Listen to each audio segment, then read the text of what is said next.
তবে আমাদের মেন উদ্দেশ্যখানে আমরা কোনোদিনই পূর্ণ করতে পারবো না। তার মানে ওই যে তুমি আমায় বিয়ে করবে, আমি তোমায় বিয়ে করবো। সত্যি আমি ভুলে গেছিলাম সুন্দরী। আচ্ছা বলো তো, সত্যিই যদি তোমায় আমায় বিবাহ করতে হয় তাহলে কি করতে হবে? আমি একেবারে ভালোভাবেই বলে দাও। এই যে শোনো, বলো বলো। তুমি রয়েছো নাবালক, আমি রয়েছি নাবালিকা। হ্যাঁ। এই সময় কি যদি তোমার পিতামাতাকে তুমি বলো হ্যাঁ। যে তুমি বিবাহ করতে চাও, তাই তো। কখনোই যেন তারা রাজি হবে না গো। তাহলে তাদের কি রাজি করবার জন্য তোমায় এখানে কার্য করতে হবে। এমন কি কার্য বলে দাও? এমন কি কার্য জানো? বলো বলো। তোমাদের চম্পলা নগরীর রাজপ্রাসাদখানি তোমাদের হ্যাঁ বলেছি। গো। প্রাসাদ যখন রয়েছে, প্রাসাদে গোস্বা মন্দিরও নিশ্চয়ই রয়েছে। হ্যাঁ।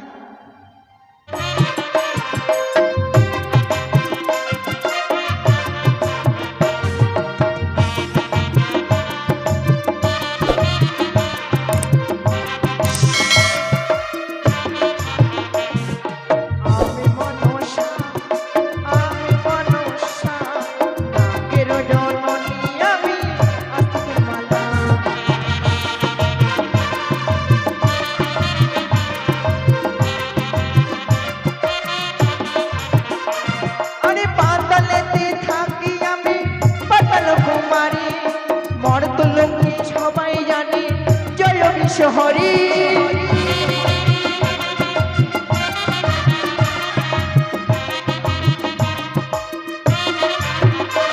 আরে পাতালেতে থাকি আমি পাতাল কুমারী, মর্তলোকে সবাই জানে জয় বিশ্ব হরি।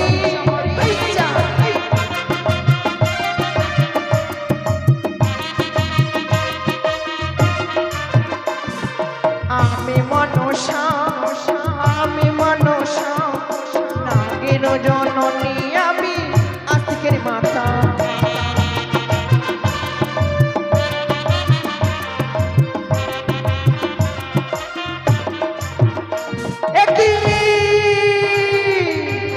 ওই যে মূর্খ চাচ্ছিলা আজ তার পুত্রকে ভর্তি করে দিয়েছে ওই পাঠশালা হইতে। তার পুত্র ফিরেছে পাঠশালা হইতে বাড়ি মা হাত। কিন্তু কিন্তু আমি কি করি? আমি হয়েছি নিরুপায়, তাই তো দেরি করবো না। যেমন করি হোক না কেন, সেই দুর্লভ লক্ষিন্দরকে আমায় যেন বিয়ের কথা স্মরণ করাতে হবে। না না, তাই তো আমি দেরি করবো না। এই মুহূর্তে কামসোনাকে ডেকে আমি পাঠিয়ে দেব সেই লক্ষিন্দরকে বিয়ের কথা মনে করবার জন্য। কোথায় কামসোনা? একটি বার এসে আমার সম্মুখে দাও দর্শন। তবু চরণে প্রণাম হই চরণে। আশীর্বাদ করি হোক মাতা, এই অসময়ে আমায় কেন করেছেন আপনি স্মরণ? শোনো কামসোনা, আমি বিপদে পড়েছি বলে তোমায় করছি শোনো। তুমি আর দেরি করবে না। এই মুহূর্তে লক্ষিন্দর ছুটে চলেছে তার গৃহমাজারের দিকে। তোমায় স্মরণ করাতে হবে তাকে বিয়ের কথা। এ কি বলছেন জননী? সত্যি। লক্ষিন্দর যে রয়েছে নাবালক, ওই নাবালক অঙ্গে যদি আমি কামবাণী নিক্ষেপ করি, তাকে যদি বিবাহের জন্য উন্মাদ করে তুলি, আমি যেন দেবীন্দ্রকুল থেকে বঞ্চিত হব মা। এই পাপের ভার আমি নিতে পারবো না, আমায় আপনি ক্ষমা করবেন জননী। শোনো কামসোনা, আমি বুঝতে পেরেছি তোমার দুঃখের কথা, কিন্তু আমি তোমায় কথা দিচ্ছি তোমার হবে না কোনো পাপ। তোমার পাপের দায়িত্ব আমি নিলাম মা। বেশ, তবে তাই হবে জননী। এই মুহূর্তে আপনার এই কথা মতো ছুটে যাবো সেই মর্তভুবনে গিয়ে চন্দ্রপতি সদাগরের পুত্রের সম্মুখে আছে তার অঙ্গে দেব আমি কাম্পান। তাকে আমি বিবাহের জন্য অনুবাদ করে তুলবো মাতা। আমায় মন প্রাণ ভরে আশীর্বাদ করবে, আপনার এই কার্য যেন আমি সিদ্ধি করতে পারি। বেশ, এই মুহূর্তে ছুটে যাও তুমি। তাই তো সেই কামসোনাকে স্মরণ করিয়ে লক্ষিন্দরকে বিবাহের কথা স্মরণ করবার জন্য পাঠিয়েছি। তাই তো আবার পুনর্বারে ফিরে যাব আমি আমার শিশুয়া ধামে।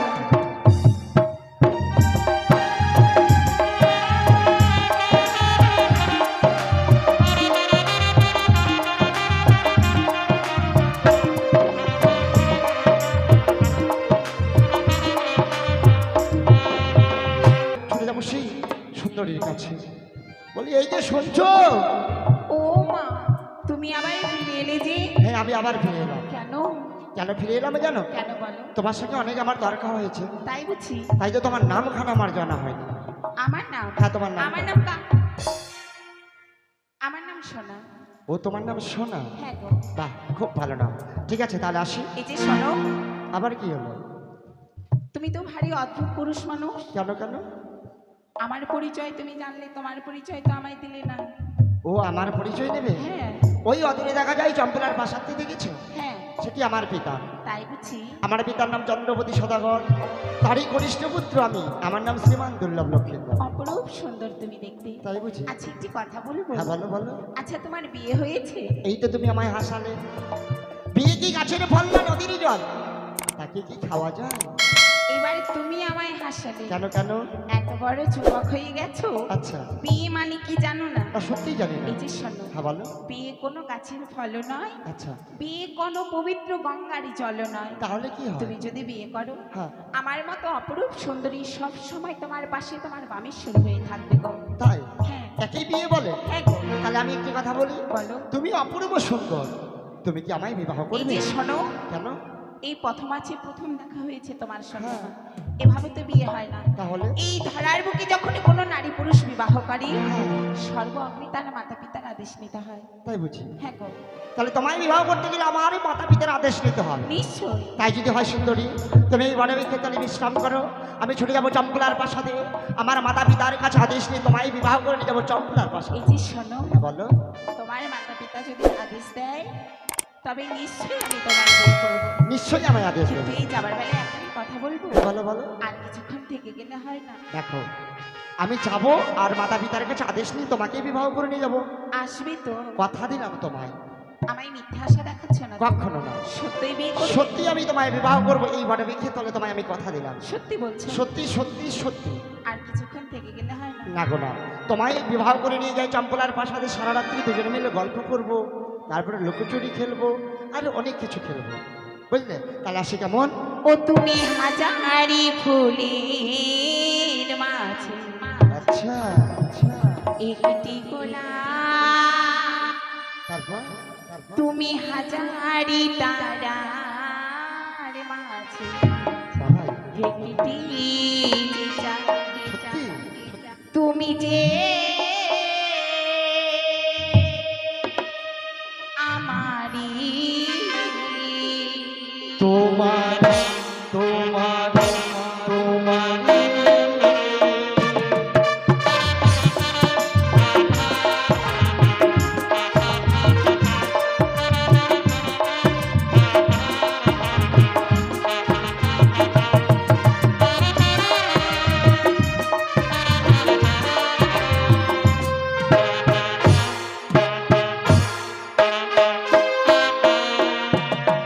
তুমি হাজারি ফুলের মাঝে একটি গোলাপ, তুমি হাজারি তারার মাঝে একটি যে চাঁদ, তুমি যে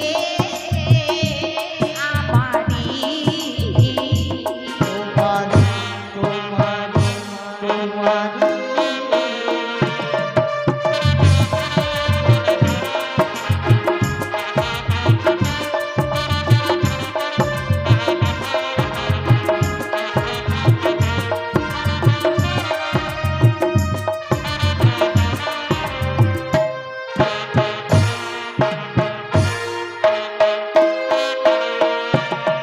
তবু অন্তরে তুমি এমনই ভালোবাসা, এরই নাম সাথ, এরই নাম আশা।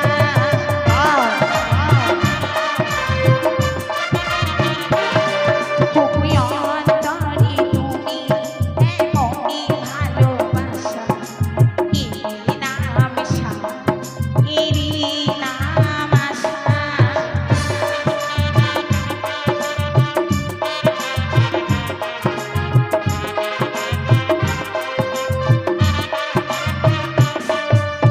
আমাকে ছেড়ে তুমি যাবে না,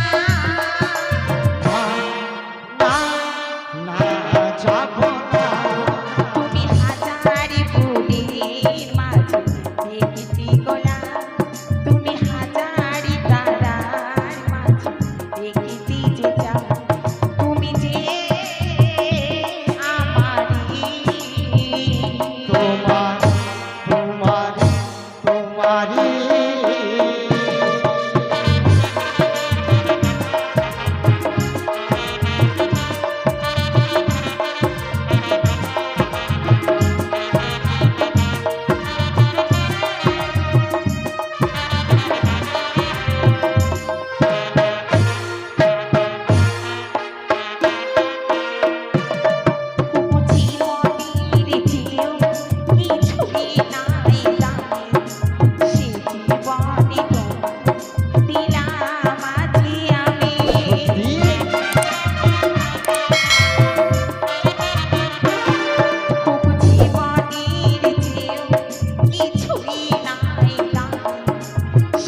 রানী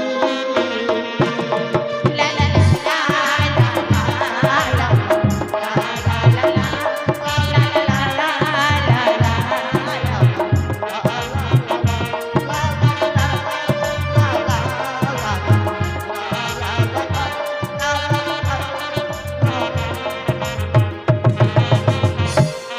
এই যে দাঁড়াও, কেন? এমনি ভাবে পথমাঝে যদি তোমার রূপ আমি আর আমার রূপ তুমি দেখে যদি এমনি ভাবে আমরা মোহিত হয়ে থাকি, হ্যাঁ হ্যাঁ, তবে আমাদের মেন উদ্দেশ্যখানে আমরা কোনোদিনই পূর্ণ করতে পারবো না গো। তার মানে ওই যে তুমি আমায় বিয়ে করবে, আমি তোমায় বিয়ে করব। সত্যিই আমি ভুলে গেছিলাম সুন্দরী।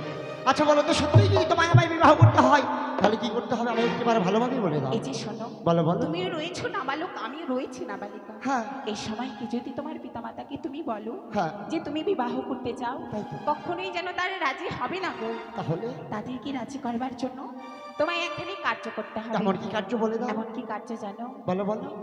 তোমাদের চম্পলা নগরীর রাজপ্রাসাদ তুমি তোমাদের হ্যাঁ বলেছো, গো। প্রাসাদ যখন রয়েছে, প্রাসাদে গোস্বা মন্দিরও নিশ্চয়ই রয়েছে। হ্যাঁ তুমি জানো?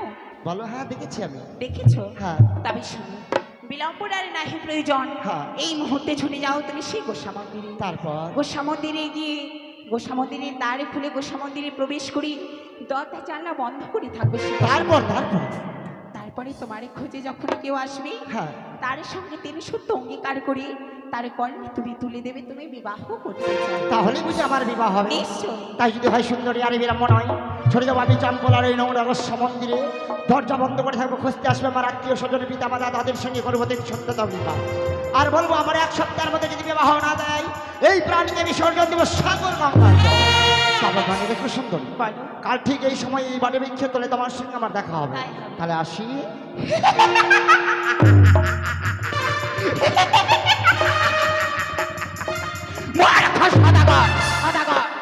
সামান্য মানব হই দীপ কন্যার সঙ্গে করেছিল বাদেবী সম্বাদেচার, তাই তো সেই নাগে নাগেশ্বরী শিবনন্দিনী পদ্মাবতীর কথা মতো লক্ষ্মীন্দরের অঙ্গে দিয়েছি কামবার, তাকে যেন বিবাহের জন্য অনুমাত করে তুলেছি। তাই তো সেই শিবনন্দিনী পদ্মাবতীর কথা মতো তার কার্য আমি করতে পেরেছি মর্তধামে। বিলম্বরে নাহি প্রয়োজন, এই মুহূর্তে ছুটে যাবো সেই নন্দিনীর সম্মুখে, ওই সেই জুয়া ধামে। আচ্ছা তুই কোথায় গিয়েছিস বাবা? তুই একটিবারে ফিরে আয়, আমার কোলে ফিরে এসে তুই আমায় মা বলে ডাকনি লক্ষাই। একটিবারে তুই ফিরে এসে আমায় মা বলে ডাক। দেখেছো মা, দেখেছো গো আমার এই পুত্র লক্ষাইকে আমি কতই না ভালোবাসি গো। একই দিনে যেন মা ডাক ছাড়ে আমি যে থাকতে পারি না গো। তবে জানো মা, অকুলিয়ে হারিয়ে গেছে আমার এই ছয় ছয়টি পুত্র। তবে জানো গো, কতদিন ধরে যেন মা ডাকে থেকে বঞ্চিত হয়ে গেছিলাম গো। তবে জানো গো মা, কতদিন ধরে যেন মা ডাকে থেকে বঞ্চিত রয়ে গেছে। ওরে লক্ষাই, আজ তুই যেখানেই থাক না বাবা, একটিবার তুই আমার কোলে ফিরে এসে তুই আমায় মা বলে ডাক। জানো গো মা,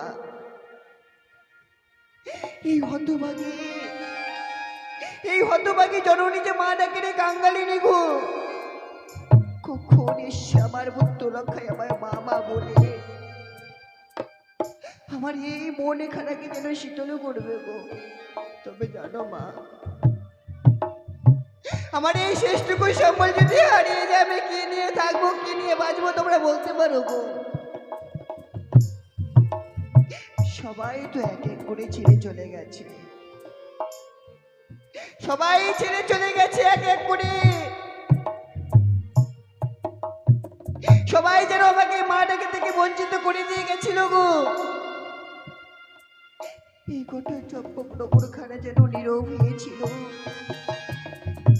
কারো মুখে যেন হাসি নেই, চতুর্দিক থেকে যেন কান্নার রোলে ভেসে আসে গো। তবে জানো মা, আমারই যখন আমার এই সন্তানকে পেয়েছি, এই চম্পকনগরে সবার মুখে হাসি ফুটেছিল। আমারই যদি আমার এই সন্তান খানা হারিয়ে যায়, আবার যেন সবাই যেন নিজম হয়ে থাকবে, কারো মুখে হাসি থাকবে না গো। লখাই, আচ্ছা তুই কোথায় গিয়েছিস? একটিবার তুই আমার কোলে ফিরে এসে মা বলে ডাক। একটিবার তুই মা বলে দেখে আমার কোলে ফিরে আয় লখাই, একটিবার। ও কোথায় গেলি রে?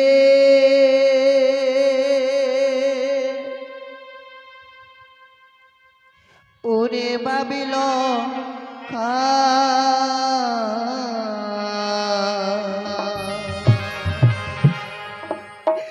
মা বলে কোলে ফিরে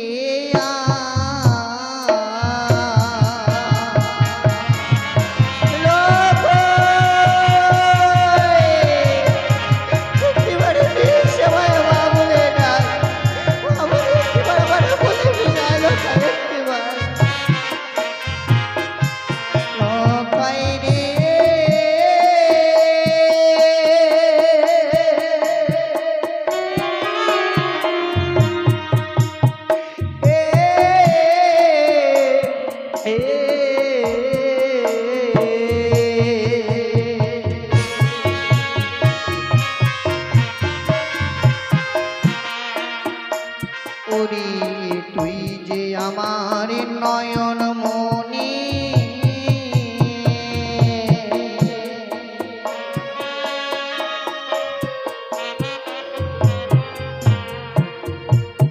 আমার অঞ্চলের ধনরে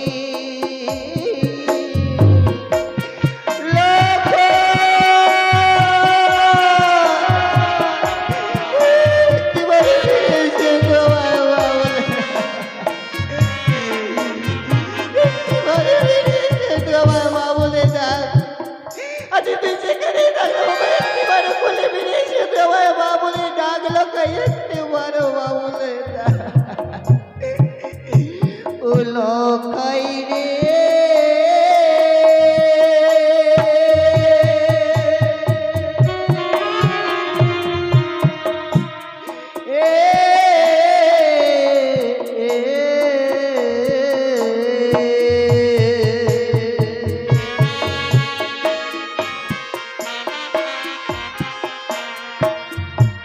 ওরে মা কি বড়ই জ্বালা,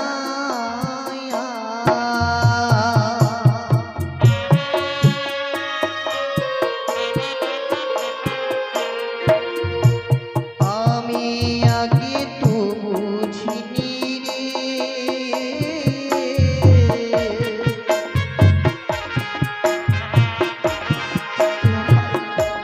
আজ তুই যেখানে থাকতে বাবা, আমার কোলে ফিরে এসে মা বলে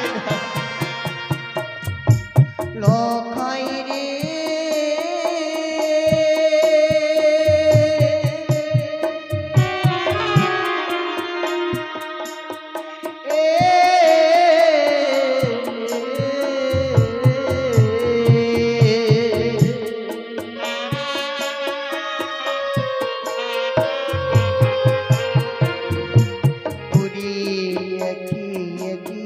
ছয় পুত্র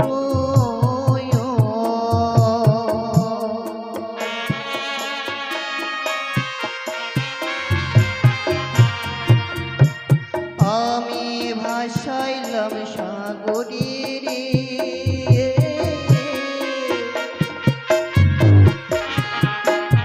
লখাই, আজ আমি যেখানে থাকলাম বাবা, একবার আমার কোলে ফিরে এসে তো আমার মা বলে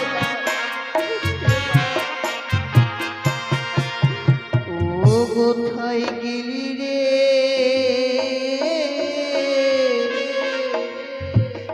ওরে বাবিল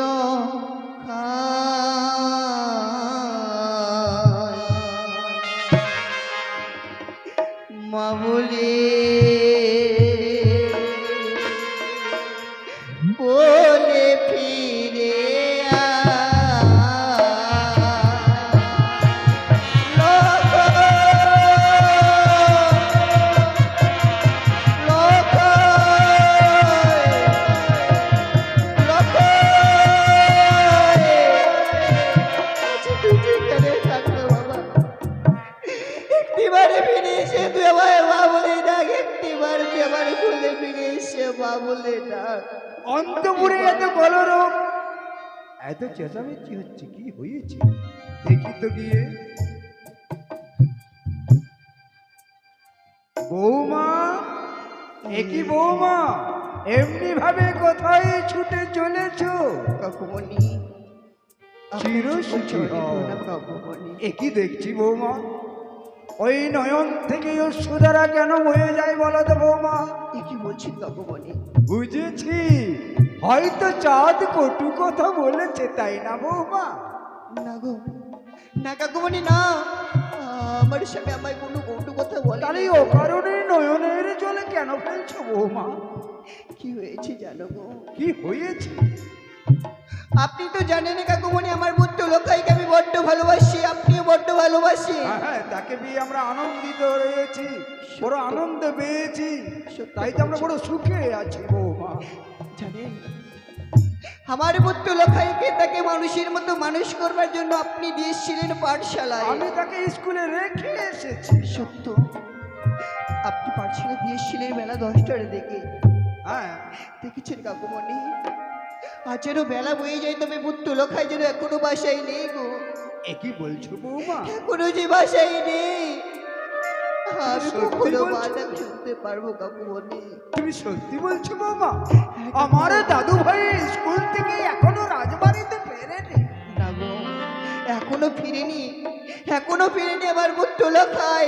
বৌমা, বলে আমার মন কি বলে জানো বৌমা? এমন কি বলে? সবাই তো তার বন্ধু বান্ধবের সঙ্গে তাদের বাড়িতে বেড়াতে গেছে, এ নিয়ে ভাবতে নেই আর কাঁদতে নেই। অমন ভাবে যদি কাঁদো তাহলে কি হয় জানো বৌমা? এমন কি হয় গো?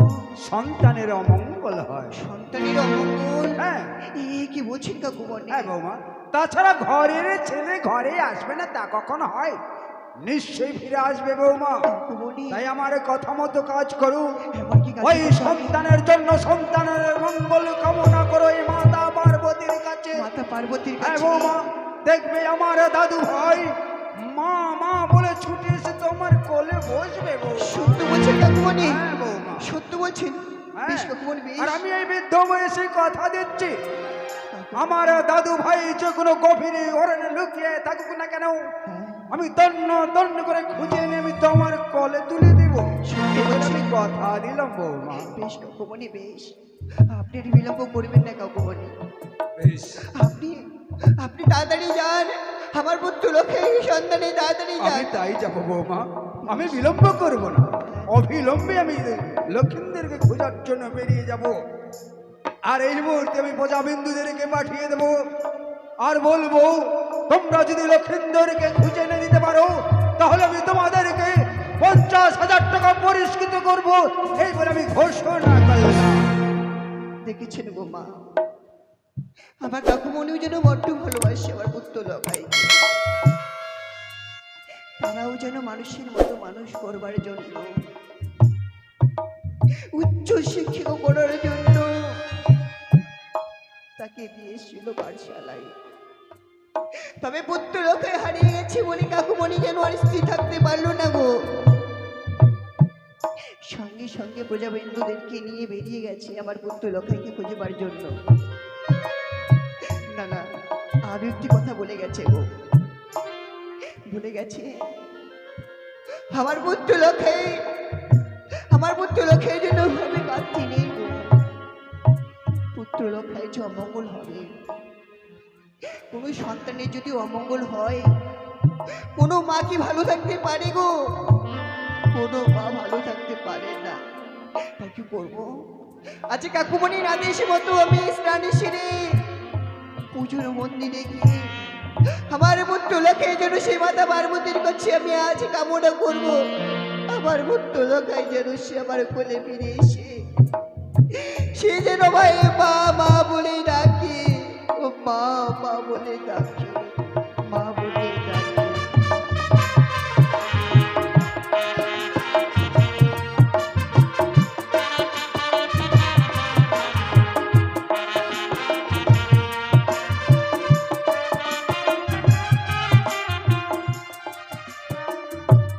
আর জানি না কতক্ষণ আমায় বসে থাকতে হবে না আমার গোসা ঘরে, কিন্তু যতক্ষণ আমায় খুঁজতে না আসবে এই গোসা ঘরে দাঁড়িয়ে খুলবো না, কিছুতেই গৃহ মাঝে ফিরে যাবো না। দেখি কতক্ষণে আমায় খুঁজতে আসে। সবাই সবাই এসে বলছে লক্ষিন্দরকে খুঁজে পেলাম না, লক্ষিন্দরকে খুঁজে পাওয়া গেল না। আমিও তো সারা জায়গায় খুঁজেছি, কই আমি তো তাকে কোথাও খুঁজে পেলাম না। আরে কোথায় যাব, আরে কোথায় খুঁজবো, আরে কোথায় খুঁজলে আমি আমার দাদু ভাইকে খুঁজে পাবো? এমনি ভাবে খুঁজলে হয়তো আমার দাদু ভাইকে আমি খুঁজে পাবো না। তাই উঁচু কণ্ঠস্বরে আমি ডাকতে ডাকতে যাব, দাদু ভাই।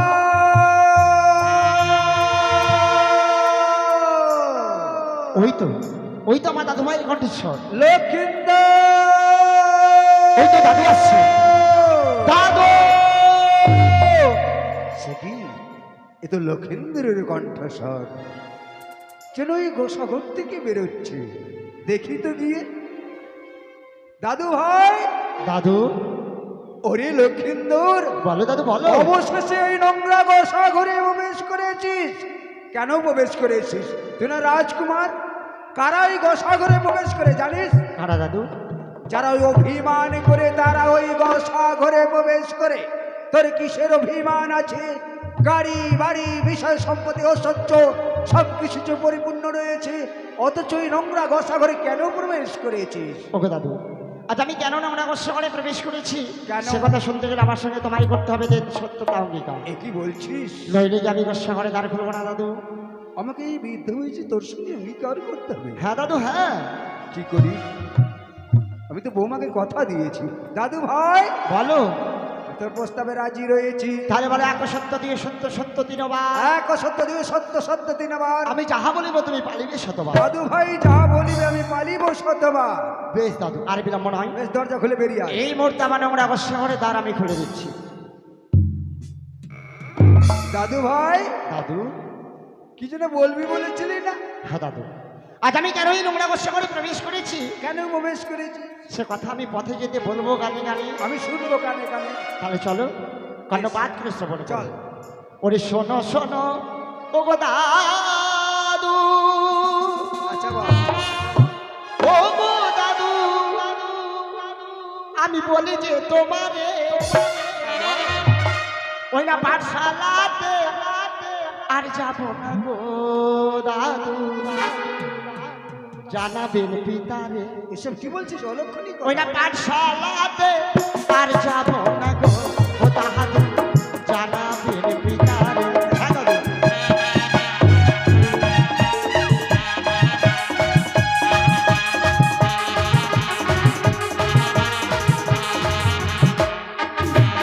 ওরে শোনো শোনো ও গো দাদু, ও গো দাদু, বলি কি তোমারে পাঠশালাতে আর যাব না গো ও দাদু, জানাবেন পিতারে। ওই না পাঠশালাতে আর যাব না গো ও দাদু, জানাবেন পিতারে। দাদু!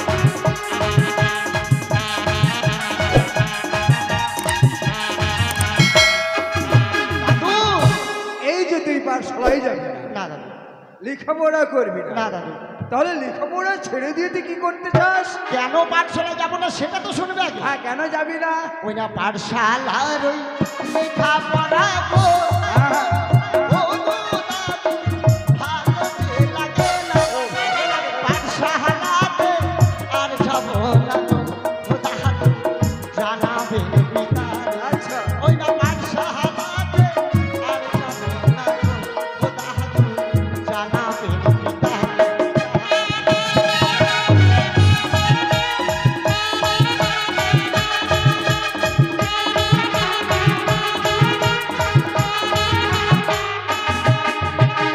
পাঠশালার লেখাপড়া আমাকে আর ভালো লাগে না। কিছুই ভালো লাগে না। না দাদু, তাহলে নিশ্চয়ই তাহলে লেখাপড়া ছেড়ে দিয়ে ব্যবসা করবি। না দাদু, না।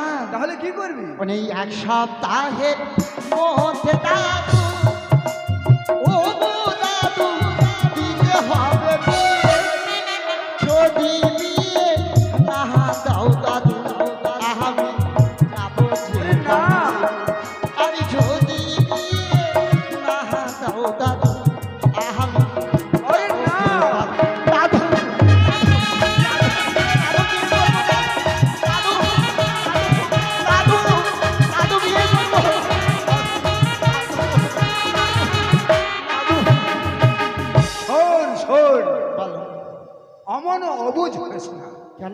মানুষ স্কুলে জন্মেছিস, হ্যাঁ বিয়ে একদিন তোর হবে। আচ্ছা অগ্রে লেখাপড়া, তারপর তোর বিয়ে। না দাদু, আগে আমি বিবাহ করতে চাই, তারপরে লেখাপড়া করবো। তাই কখনো হয়? কেন হবে না? তাছাড়া তুমি আমার সঙ্গে 3 সত্যতা করেছো। এ কথা সত্য, আমি তোর সঙ্গে সত্য করেছি। হ্যাঁ দাদু ভাই, বলো বলো।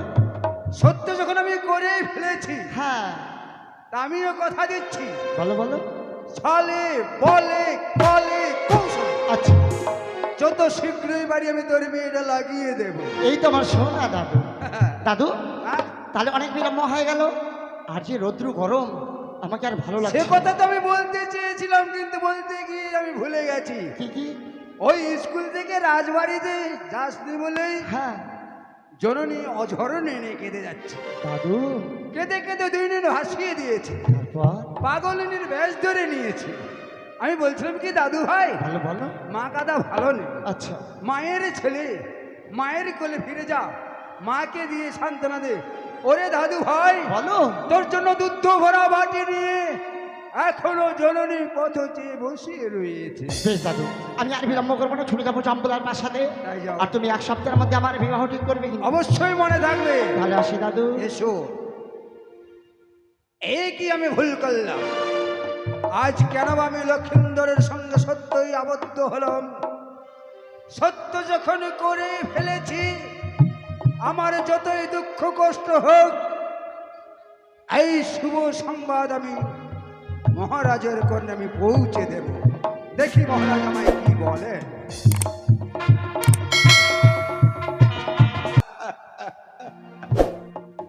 এবার আমি নিশ্চিন্ত।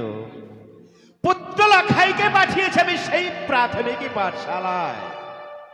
পুত্রলাখাই সত্যি সত্যি এই প্রাথমিক পাঠশালা লেখাপড়া শিখে সুশিক্ষায় শিক্ষিত হয়ে ধীরে ধীরে মানুষের মতো মানুষ হয়ে গড়ে উঠবে মামাই সোনার চম্পকনগরে। তারপর এই চম্পকনগরের পবিত্র রাজ সিংহাসন নবোদীশ্বর তাকে করে আমি আবার শেষ বনবাসন এই চম্পকনগরে নেব পূর্ণ করি। ব্যর্থ, সমস্ত আশা আকাঙ্ক্ষা একেবারে ব্যর্থ। একই মন্ত্রী মহাশয়, হ্যাঁ মহারাজ। আজ কিবা কারণে সমস্ত আশা আকাঙ্ক্ষা মর ব্যর্থ হতে চলেছে এই পবিত্র চম্পকনগরী। আমি বলবো, বলুন। কিন্তু বলতেও শেষে কথা বড় সংকোচ হয়, বড় দ্বিধা হয়। একই মন্ত্রী মহাশয়, এমন কি কথা আপনি বলতে এসেছেন যে কথা বলতে আপনার সংকোচ হতে চলেছে, আপনার বড় দ্বিধা হতে চলেছে আছে। মন্ত্রী মহাশয়? আপনি যদি অভয় দেন তাহলে সে কথা আমি অনায়াসে বলতে পারি। মন্ত্রী মহাশয়, আপনি না আমার বয়োজ্যেষ্ঠ গুরুজন ব্যক্তি, এ কথা তাই নির্ভয় সেই কথা খান আমার সম্মুখে আপনি একটিবার করুন বিচার। অভয় যখন দিয়েছে, হ্যাঁ। আমার বলতে কোনো দ্বিধা বলুন। নেই। আমি বেশি কিছু বলবো না। হ্যাঁ। আমি বলতে চাই আমার ওই দাদু ভাইয়ের কথা, অর্থাৎ লক্ষ্মী। আপনার দাদু ভাই হ্যাঁ। মানে আমার সেই প্রাণাধিক পুত্র দুর্লভের লক্ষ্মীন্দরের কথা হ্যাঁ, সে কি করেছে? কি করেছে? ওই স্কুল থেকে রাজবাড়িতে না এসে রয়েছে যে আমাদের এই গসাগর, হ্যাঁ। সেই গসাগরে সে প্রবেশ করেছে। না না মন্ত্রী মহাশয়, না। এ আপনি কি বললেন মন্ত্রী মহাশয়? আপনি কি বললেন? ওই পুত্র দুর্লভ লক্ষ্মীন্দরের এমন কিসের অভাব হয়েছিল যে অভাবের কারণে শেষ পর্যন্ত সে প্রবেশ করেছে ওই নোংরা কোষাঘরে। সে আমাকে বলেছে আমরা নাকি তাকে একটি অভাব থেকে বঞ্চিত রেখেছি। একটি অভাব থেকে বঞ্চিত রেখেছি, হ্যাঁ। কিন্তু মন্ত্রী মহাশয় এমনকি অভাব থেকে পুত্রলাখাইকে আমি বঞ্চিত করে রেখেছি আপনি বলতে পারে? সেই অভাবটুকু হচ্ছে আমাদের লক্ষ্মীন্দর 1 সপ্তাহের মধ্যে বিবাহ করতে চায়। মন্ত্রী মহাশয়, এ হেন বাক্য মম কর্ণে শ্রবণ করলেন আপনি? সবে মাত্র নাবালক পুত্র মোর দুর্লভ লাখাই, যার এখনো পর্যন্ত হয়নি 12টি বছর পূর্ণ, আর এই নবীন বয়সে পুত্র লাখাই মোর বিবাহের জন্য হইয়াছে উন্মাদ। এই যে আমি বিশ্বাস করতে পারছি না। বিশ্বাস করুন মহারাজ, এ আমার মুখের কথা নয়। দাদু ভাই যে কথা বলেছে সে কথাই আমি প্রকাশ করি। থামুন থামুন মন্ত্রী মহাশয়, অনেক হয়েছে, তবে আর নয়। এতদিন আমি বুঝতে পেরেছি মন্ত্রী মহাশয়, কি বুঝেছেন? ঠিক তাহলে আপনারই ষড়যন্ত্রেই ভাবে এক এক করে ছয় ছয়টা পুত্রকে আমি নিজ হস্তে বিসর্জন দিয়েছি সেই সাগরের জলে। কখনো না।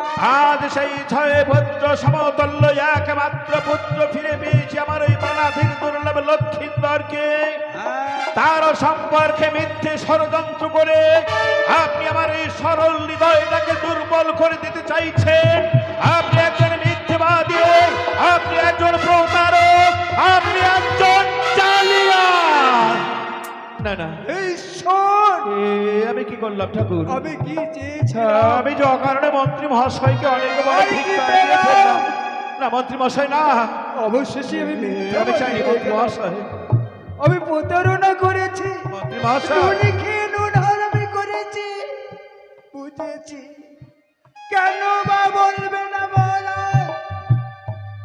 আপনার সঙ্গে তো আমার কোনো রক্তের সম্পর্ক নেই, এ আপনি কি বললেন মন্ত্রী মহাশয়? বরং আমি চাকর। যার জন্য এই কঠিন কথাই আমায় বলতে পারলেন। কিন্তু মন্ত্রী মহাশয়, হ্যাঁ বলুন। কেন বলবো না এমন কথা আপনারা কেন? বলতে পারেন আপনি? কেন? এই চম্পকী নগরে তো আপনার কোনো নিজের পুত্র সন্তান নেই, অবশ্যই। তাই তো পুত্র হারানোর ব্যথা আপনি উপলব্ধি করতে পারছেন না। ওগো মন্ত্রী মহাশয়, আজ আপনার যদি কোনো নিজের পুত্র সন্তান থাকতো, তাহলে কি আমারই মতো সেই নিজের পুত্র সন্তানকে আপনি নিজ হস্তে বিসর্জন দিতে পারতেন ওই সাগরের জলে? আপনি পারতেন না মন্ত্রী মহাশয়, আপনি পারতেন কোনো না। মাতা পিতাই পারে না। আমার পুত্র কোন নেই সত্য, আমার শরীরে হৃদয় নেই, আছে মন্ত্রী মহাশয়, মায়া নেই, আছে, মমতা নেই, যথেষ্ট রয়েছে। যথেষ্ট রয়েছে। আজ আমি চরিত্রহীন হয়ে গেলাম, মিথ্যাবাদী হয়ে গেলাম। না মন্ত্রী মহাশয়, না আমি যে ভালোবাসার প্রতিদান পেলাম। না, এই যে আমি আপনাকে কোলে পিঠে করে তিল তিল করে বড় করে তুলেছি। হ্যাঁ মন্ত্রী মহাশয়, হ্যাঁ আপনার সত্যি ছেলেকেও আমি কোলে পিঠে করে বড় করলাম। এ কথা সত্য। আজ আমি চরিত্রহীন হয়ে গেলাম। না ভালোই হলো, রইল আপনার বিষয় সম্পত্তি ও সহ্য মন্ত্রী মহাশয়, সমস্ত কিছু বুঝিয়ে দিয়ে না আমি যে অবসর নিতে না,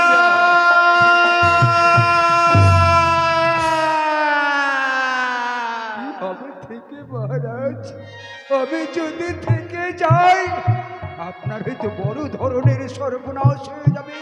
আমি তো আপনার সর্বনাশ কখনো চাইনি, আজও চাই না।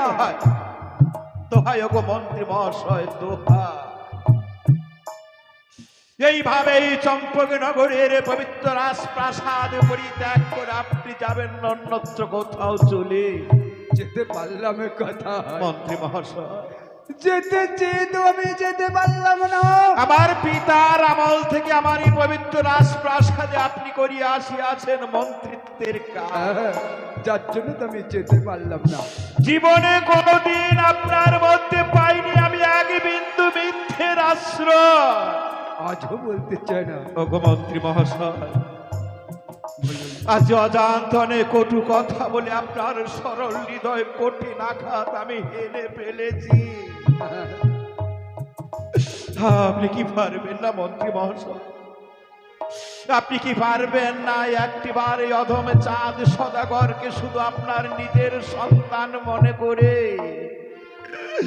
আমাকে কি আপনি ক্ষমা করে দিতে পারবেন না মন্ত্রী মহাশয়? আমি পূর্বেই ক্ষমা করে দিয়েছি, যার জন্য তুই রাজগৃহ ছেড়ে আমি যেতে পারলাম না। কেন যেতে পারলাম না জানেন? কেন মন্ত্রী মহাশয়? একদিন আমি কথা দিয়েছিলাম, আপনার পিতা যখন মারা যায় হ্যাঁ, আমায় বলেছিল, কি বলেছিল? আমার চাঁদ নাবালক সন্তান রাজকার্য তেমন কিছু জানে না, তার আপদে তার বিপদে তার পাশে থাকবে, তাকে সাহায্য করবে। মন্ত্রী মহাশয়, তাই তো আমি কথা দিয়েছিলাম, যার জন্য আমি যেতে পারলাম না। কিন্তু মন্ত্রী মহাশয়, বলুন। আপনি তো নিজেই জানেন আমি না এইভাবে কত আশা করে এক এক করে ছয়টি পুত্রকে দিয়েছিলাম বিবাহ। সবই জানি। আমি না ভেবেছিলাম ওই ছয়টি পুত্র আর ছয়টি পুত্র বধূকে নিয়ে শুধু সুখে করবো এই চম্পকের নগরের রাজ্য যাব। সবাই চায়, কিন্তু সে যুগ আমাদের কপালে হলো না ছিল। মন্ত্রী মহাশয়, হলো না। সে আশা পূর্ণ হলো না এই পবিত্র চম্পক নগরে হ্যাঁ, সে আশা ধূলিসাৎ করে দিয়ে এক এক করে ছয়টি পুত্র তারা যে সবাই আমাকে ছেড়ে চলে গেছে সেই পরপারে। সে বুঝি। আজ সেই 6 পুত্র সমতুল্য একে মাত্র পুত্র ফিরে পেয়েছি আমার এই প্রাণাধিক দুর্লভের লক্ষ্মীন্দর কি। হ্যাঁ, সেও আজ এই নবীন বয়সে বিবাহের জন্য হইয়াছে উন্মাদ। কিন্তু এই নবীন বয়সে তো আমি পুত্তলা খাইকে দিতে পারবো না বিবাহ। কিন্তু মহারাজ, লক্ষিন্দর আরো একটি কথা বলেছে। আরো একটি কথা বলেছি। আমি তাকে অনেক বুঝিয়েছিলাম, হ্যাঁ, কিছুতেই আমি দাদু ভাইয়ের সঙ্গে পেরে উঠতে পারলাম না। কিন্তু কি বলেছে মন্ত্রী মহাশয়? সে বলেছে, কি বলেছে? ওগো দাদু, 1 সপ্তাহের মধ্যে যে পিতা যদি আমাকে বিয়ে না দেয়, হ্যাঁ।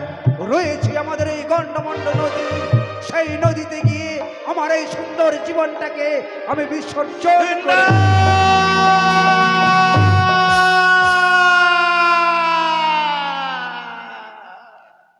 হ্যাঁ মহারাজ। না মন্ত্রী মশাই, না,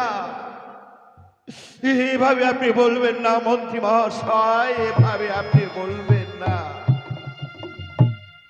ওগো আমি যে সবে সইতে পারবো, কিন্তু লক্ষ্মীন্দরের মরা মুখ আমি কোনোদিন দর্শন করতে পারবো না। কেউ পারে না। সবাই সবাই পুত্রের মঙ্গল কামনা করে, সবাই পুত্রের মঙ্গল চায়। ওগো মন্ত্রী মহাশয়, বলুন। আপনি না আমার বয়োজ্যেষ্ঠ গুরুজন ব্যক্তি, হ্যাঁ, তাই আপনার কাছে আজ এমন কি কোনো উপায় নেই উপায়? যে উপায়টুকু অবলম্বন করলে শুধুমাত্র পুত্র লক্ষ্মীন্দরের মন থেকে ওই বিবাহের প্রস্তাবটুকু ভুলে যেতে পারে মন্ত্রী মহাশয়? উপায় নেই, নেই আমার কাছে কোনো উপায় নেই। নেই। আমায় ভাবতে আজ দিন। আপনার কাছে এর কোনো উপায় নেই মন্ত্রী মহাশয়, তাহলে আজ আমি কি করব মন্ত্রী মহাশয় আপনি বলুন না। মহারাজ, আমায় একটু ভাবতে দিন, কিন্তু কেন? আমি ভেবে দেখি কি করলে কি করা যায়। হ্যাঁ, উপায় উপায় পেয়েছি। পেয়েছে? হ্যাঁ, আমি উপায় পেয়ে গেছি। উপায় আপনি পেয়েছেন? পেয়েছি। কিন্তু মন্ত্রী মহাশয়, এমন কি উপায় আপনি খুঁজে পেয়েছেন আপনি একটিবার বলুন না আমায়। আমি একদিন গিয়েছিলাম ওই কটক শহর বাজারে। কটকের শহর বাজারে। সেই বাজারে সুন্দর একটি গিরিবাজ পায়রা আমি দেখে এসেছি। তারপর? সে পায়রায় অতি পোষ মানে, তাই নাকি? কথা বলে। বাহ, আমার মন বলছে কি বলছে? সেই পায়রা খরিদ করে এনে ওই দাদু ভাইয়ের হস্তে যদি তুলে দেওয়া যায়, হ্যাঁ, দাদু ভাই সেই পায়রা পেয়ে আনন্দে মেতে উঠবে, আনন্দে খেলাধুলা করবে। খেলাধুলা করতেই করতেই 10 বছর পেরিয়ে যাবে, আমাদের বিপদ কেটে যাবে। গিরিবাস পায়রা, গিরিবাস পায়রা, গিরিবাস পায়রা।